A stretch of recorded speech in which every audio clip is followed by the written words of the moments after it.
सत्ता से जब से जजपा बाहर हुई है तब से मानो दुष्यंत चौटाला के बगावती तेवर सर चढ़कर बोल रहे हैं। अब की बार झज्जर पहुंचे पूर्व उप मुख्यमंत्री से जब ये सवाल किया गया कि लगातार भाजपा का अलग अलग गाँव में विरोध हो रहा है, तो इस पर दुष्यंत का कहना था कि वो खुद चाहते हैं भाजपा का विरोध करना, लेकिन वो पीड़ा पुरानी नहीं बल्कि नई है। अनाज मंडियों की हालत पर बोलते हुए उनका कहना था कि ट्रॉलियां लाइनों में खड़ी हैं, लेकिन उनकी खरीद करने वाला कोई नहीं है। इतना ही, भाजपा के 400 पार वाले नारे पर भी करारा पलटवार करते हुए दुष्यंत बोले। इस तरह का नारा इंदिरा गांधी के समय में भी दिया गया था और उसका नतीजा क्या आया? इंदिरा गांधी स्वयं ही चुनाव हार गई थी। बातों ही बातों में दुष्यंत चौटाला क्या कुछ सत्ता पक्ष को लेकर कह गए, आप भी सुने। भाजपा प्रत्याशियों का लगातार विरोध हो रहा है और गुलाबी गैंग का नाम दे रहे हैं किसानों को, इसको कैसे देखते हैं आप? देखिए, विरोध आज के दिन तो मेरा भी मन करता है मैं उनका करूं, मगर वो पीड़ा पुरानी नहीं है, नई है। आज मंडियों की क्या हालत है, ट्राली लाइनों में खड़ी है, उनकी खरीद करने वाला कोई। सरसों में आपके यहाँ भी झज्जर जिले में भी 300 रुपया मॉइस्चर के नाम पे काटा गया। ये दर्शाता है कि वो लोग किसान की मदद की बजाय उसको कमजोर कर रहे हैं। हमने 4.5 साल कभी ये पीड़ा किसान की नहीं आने दी। मैंने स्वयं कई बार विजिट किया मंडियों में और जब जब समस्याएं आई सामने उस चीज का निवारण कराया, मगर आज दिखता है कि किसान की सुध लेनिया कोई सरकार में नहीं। बीजेपी के नेता ये कह रहे हैं कि जेजेपी का एक भी खाता नहीं खुलेगा।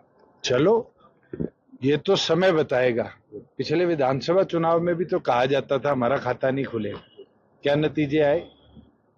प्रदेश के अंदर 10 विधायक जीते, हमने 11 महीने के संघर्ष में। हमने तो संघर्ष करना है और कर लेंगे। और जो कह रहे हैं ये गारंटी है 10 में से आधी भी जीत के दिखा दो। दुष्यंत जी, बाकी सीटें कब तक? जल्द करेंगे पार्टी बैठक। चुनाव को लेकर 5 प्रत्याशी घोषित करके आपने 5 कैंडिडेट कब तक होगी? पार्टी द्वारा 5 कैंडिडेट्स हरियाणा की 10 सीटों में से घोषित कर दी गई और बचे 5 की जल्द बैठक कर उनकी भी घोषणा करी जाएगी। और पूरी तौर पर युवा को, महिला को और अनुभव तीनों को मद्देनजर रखते हुए ही जिम्मेवारियां पार्टी में दी। कांग्रेस की अभी तक सीटें घोषित नहीं की है, क्या समझते हैं आप? कांग्रेस के अंदर अंतरकलह इतना ज्यादा है। 400 पार का नारा देने वाले लोग ये भूल चुके हैं कि इस तरह का नारा इंदिरा गांधी जी के समय भी दिया गया था। Indira is India, India is Indira. नतीजा क्या आया? इंदिरा गांधी स्वयं चुनाव हारी और उस समय कांग्रेस बहुमत से तो बहुत दूर रह गई थी। आज ये कहना 400 पार मत के अधिकार के साथ जनता आने वाले दिनों में दर्शाएगी। आज राजस्थान में पहले चरण की पोलिंग रही है 12 और जो इनपुट आ रहे हैं 12 में से 4 या 5 सीट वहाँ भारतीय जनता पार्टी हार रही है। तो शुरुआत हो चुकी। 25 में से 25 सांसद रखने वाली स्टेट में फर्स्ट राउंड में 12 सीटों में 4-5 सीटें हार रही है।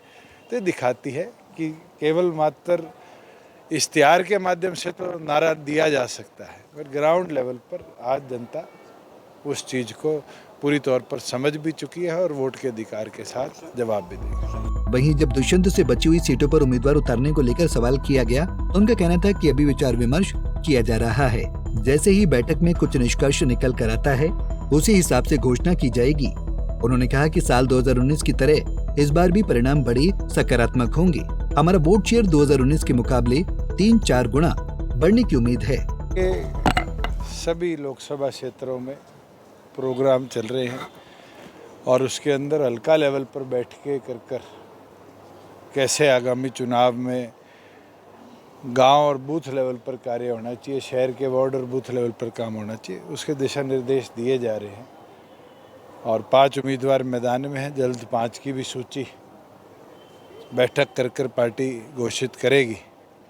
मैं मानता हूं कि जो परिणाम होंगे वो बड़े पॉजिटिव भी होंगे और हमारा जो वोट शेयर 2019 में था उससे 3-4 गुना ज़्यादा भी पार्टी को वोट मिलेगी। मगर मैं ये मानता हूं कि हमारे जो 7 लाख से कम वोट पिछली बार आए थे उसको 3-4 गुना करने के टारगेट के साथ ही सारे कार्यकर्ता मैदान में, और हिसार हो, भिवानी, महेंद्रगढ़ हो, इन मजबूत सीटों पर आज मैंने भी बैठक करी है, राष्ट्रीय अध्यक्ष ने भी बैठक करी है। जो कार्यकर्ताओं का जोश दिख रहा है, ये अपने आप दिखाता है कि मजबूती के साथ इन सीटों पर। खैर, ये तो स्पष्ट है कि जैसे जैसे लोकसभा चुनाव की तारीख नजदीक आ रही है, वैसे ही दुष्यंत का 2019 विधानसभा वाला रूप नजर आ रहा है, जिसमें वो खुलकर भाजपा का विरोध किया करते थे। झज्जर से दिनेश मेहरा, पंजाब केसरी टीवी। हमसे जुड़े रहने के लिए हमारे YouTube चैनल को सब्सक्राइब करें और नई वीडियो की नोटिफिकेशन के लिए बेल आइकॉन को दबाएं। अगर आप ये वीडियो Facebook पर देख रहे हैं तो लाइक जरूर करें और ज्यादा से ज्यादा शेयर करें। धन्यवाद।